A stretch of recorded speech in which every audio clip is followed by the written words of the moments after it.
पुराना railway guest house चांदनी रात में सुनसान खड़ा है। उसकी भूतिया उपस्थिति लंबी परछाइयां डाल रही है। काव्या प्रवेश द्वार की ओर कदम बढ़ाती है। उसका दृढ़ संकल्प चुप्पी को चीरता हुआ।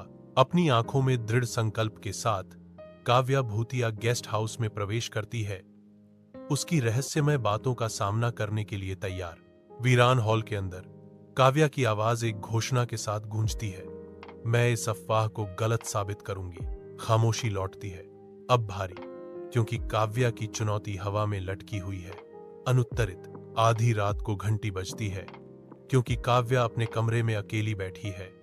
उसे उस आतंक का एहसास नहीं है जो होने वाला है। एक ठंडी आवाज सन्नाटे को तोड़ती है, जिससे उसकी रीढ़ की हड्डी में सिहरन दौड़ जाती है।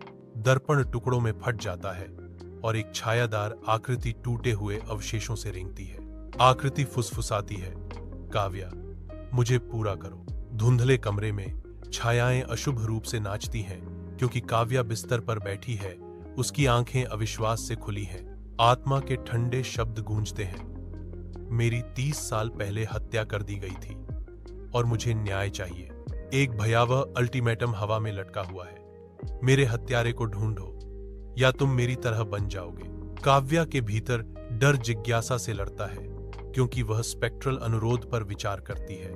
काव्या के मन में एक दृढ़ निर्णय बनता है, वह आत्मा की मदद करेगी। काव्या न्याय के लिए एक खतरनाक खोज पर निकलने के लिए तैयार अपनी प्रतिज्ञा को मजबूत करती है।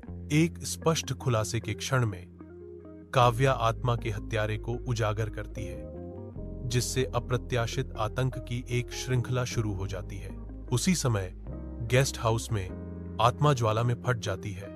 इसका सार एक हिंसक विस्फोट में बुझ जाता है। काव्या घर लौटती है, आने वाले खौफ से अनजान। वह नीचे देखती है, केवल यह देखने के लिए कि उसके हाथ खून से सने हुए हैं, जो खतरे का एक ठंडा प्रमाण है जो अभी खत्म नहीं हुआ है। काव्या कांपती है, उसकी आंखें डर से खुली हुई हैं, क्योंकि उसके ऊपर भयावह सच्चाई आती है, बुरा सपना अभी खत्म नहीं हुआ है।